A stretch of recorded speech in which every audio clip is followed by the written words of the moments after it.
Dude, did you see those dudes being unloaded in El Salvador? No, I did not. Only some of them. The propaganda video had like 20 of them, and there's like 150 total. Taylor, we sold a bunch of bad guys to El Salvador. No, the opposite. We paid El Salvador a bunch of money to take these bad guys from us and put them in their scary Supermax. That dude, when they show that prison from the outside, I've seen that wide angle lens, it looks like a future dystopic like prison colony. It looks very clean and futuristic, concrete, glass, and steel. And they have those guys hobbled, either bent over in a very awkward, like they walk like chimps. You know, chimps have that lurch bent over walk with their hands in front. Their ankles, they're shackled and bent over in a I've been shackled before to be transported. Never like this. They're hunched over like chimps, and they're being led with like a hand on the back of their neck and like a guy on either side, hands under their arms, dragging them into the facility. Fucking shave your beard off, like shave your head off. I saw them do this with like the initial like the gang members where they happening now. They scooped up tons of gang members, and now El Salvador has a remarkably low violent crime rate. Because it turns out if you lock up all these recidivist violent criminals, it gets better. Shocking. So Taylor, just as a quick overview, what happened is, I guess in Aurora, Colorado, it was said that an apartment building was overrun with immigrant gangsters. Kyle, a little help on the country. Was it Venezuela? Venezuela.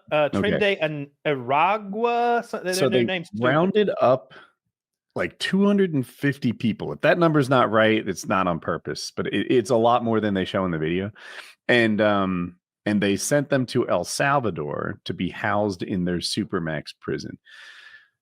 If you look at the video, it's hard to disagree with it because these guys look so scary and they're all in their prison uniforms. So clearly they're bad people. They're all tatted up. Beards like bad people and tats.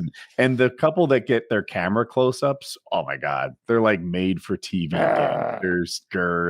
They're even still a little defiant. You know, there's like a vibe about them. Like, you think a machismo. You think El Salvador Supermax prisons are going to take me down? Like, yes. I've had worse. Yes. No, you haven't. No, you haven't. The other side of the argument is that none of these people were convicted. Some of them weren't even identified. They just grabbed them and threw them on. They don't know their real names. None of them had any due process, but they're gone. And it's like, ooh, this is a little problematic. And now someone went to court on their behalf, and the judge said, turn the plane around. And Trump said, a suck a fat one, and defied official order. So then they put it in writing because there's this thing about the nonverbal one. I'm sorry, about the verbal order. Yeah. And he's like, we don't listen to verbal orders, which is not a legal thing. So they're like, okay, please explain to us why the third plane kept going too. That one came after the written order. And they're like, we need more time to get back to you. So they just pretty much openly defied the judge who said you can't like send these people away without any kind of trial or anything. And again, they didn't know their names though. Like you're supposed to. So they're all. That was called Killer. And a dirty this one is. There. They call him Johnny ID them before they put them in an El Salvador prison. I know you're saying good because you're assuming that they made good choices when they picked the people. Yeah. But you can't assume they made good choices when they don't even know their names.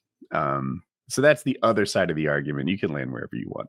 I think our new dynamic of not arguing so strongly anymore is better. But anyway, that I've tried to present both sides of the story. Yeah, I'm definitely on the side of deport the illegals, and if there are a bunch of violent criminals that are taking over apartment complexes in neighborhoods, like a judge who's trying to undo that is like actively making decisions that are harmful to Americans. And so I'm totally fine with just ignoring something where it's like, you need to bring these people back. I doubt the judge is politicizing anything. I bet that judge is thinking like, I want to make sure Taylor doesn't get black bagged and hold off to Nicaragua or some shit too. Surely that's what it is. I bet that it's a George I doubt that the judge is a member of a Venezuelan street gang. So it's probably something in the middle. However, I just wanted to point out that it looked hardcore as fuck. They were like good, bad, or ugly. They were flown to that country far away, and they were shackled up like chimpanzees, and they were forcibly shaved head and beard and like thrown into those chain gang lines. It's crazy. Is this an old one? Oh, this is 4 days ago because I watched some of the the big thing when they were doing their own. Dude, it looks like a movie. Gang removals, Mhm. and it looked a lot like this. So this checks out. This is how they roll in. Whoever El filmed Salvador. this is not documenting, they're filming. Okay. This is made with a flair. This is made with production design. Okay. This is not documentary. This is a little bit of film. Like somebody is shooting this dramatically. Like they have this is not the lens that just views with a blank stare or whatever. I don't know how to phrase it correctly, but this is not an impartial lens. This is these guys are having a bad time. Oh, I'm sorry. Are these El Salvadorian guards a little tougher to intimidate than that elderly woman who lived next to you in the apartment complex? I'm so sorry. With the scenarios. If you're right, I agree with you. I just worry that they didn't even get their names. They just threw them on planes and like identified them by vibe. Well, his street name is Baby Eater Mike. No, I agree. Call him the rapist. Like I think nobody, we all want to be tough on crime, but I think that tough on crime gets waived anytime we want to do some shit and take away some liberty. So you got to walk that thin line. I hope that they did send Venezuelan street gang members to that hellhole, but I hope they didn't accidentally scoop up a fucking taco stand vendor or I don't know, something like that. Yeah, I doubt. You know what I mean? How many people was it? Was I right about 250? I have 150 in my head. I don't want to be wrong. Yeah, I don't know. In the video, I remember it says over 200 alleged members, and so okay, so I was close. It was like a $250,000 a piece or something. Ballpark. I remember doing the math in my head, and it was going to cost like $250,000 a piece or something like that. What we paid them to take them, and I was like, "That's a steal." That might be a bargain. Yeah, is prisoner want $50,000 a year? Does that sound? I think it's 50. I have that number in my head too. Yeah. So 5 years of break even. 5 years. Well, El Salvador has these big, beautiful prisons that are just looking for a bunch of gang members. They're so scary. That good. Who's they in your sentence? That prison, the prisoner prison and its facilities. To circle back to the previous conversation, now we're throwing people into an El Salvador supermax, and we don't even know their name, but they kind of seem like gangsters. We don't know their name, but we know their name's not Mike Smith from Georgia. We know. Why did they not give their names when asked? Yeah, and some of them have no criminal records, and some of them we don't even know their names. So that's you don't know. I would imagine that if they were citizens and mechanics, they would have given their name and they would have checked it, but they're likely not. They're probably gang affiliated. I don't think anyone's claiming they're upstanding citizens. Your doctor's in there somewhere, but we are definitely saying that we don't really know if they did anything. They just seem like the people that I do care less about the rights of non-citizens than I care about citizens. This is also nebulous to me. Like it just feels like we're talking about a fog or something, because my question would be, okay, we sold these people to El Salvador. Or no, we paid El Salvador. I think we had to pay for it. There's no way they give us money. We paid these people to take these human beings from us. What are they going to do with them? Are they going to try them? I would imagine they are. I would imagine they're going to be tried in the Venezuelan system for the crimes that they committed in Venezuela and then be punished as such. Because it doesn't make sense to me. And I'm thinking from a capitalist standpoint, it doesn't make sense business-wise for me for this prison to say, yeah, we'll just house them forever. Like in the dark wing where we have no idea who anybody is. They're going to want to identify and punish with the correct years and then shuffle them out of their prison so they can sell those beds to more Americans, right? Yes. I'm quickly searching to see if they're being tried. Yeah, I just think it's in their best interest, and I usually look to that to guide me to what will happen for them to try and then punish on a case-by-case basis rather than, do the Tower of London or whatever and just keep them there forever. I mean, it also, the most financially astute thing to do would be to kill them, to just kill them. Yeah. That is, if you're looking at finances, death penalty is cheap if you don't have a million layers of safeguards, but for something like the death penalty, you had him at 35,000 feet over the Atlantic Ocean. I have a few more facts. First of all, there was 238 of them, so I said 250. I was wrong, but close. And it doesn't look like they're going to be tried at all. They were just sent away under the Alien Enemies Act, which is something that we use when we're at war with another country and they're people are in ours, and it's from like 1798. Yes, a lot of our laws are. Yeah, true.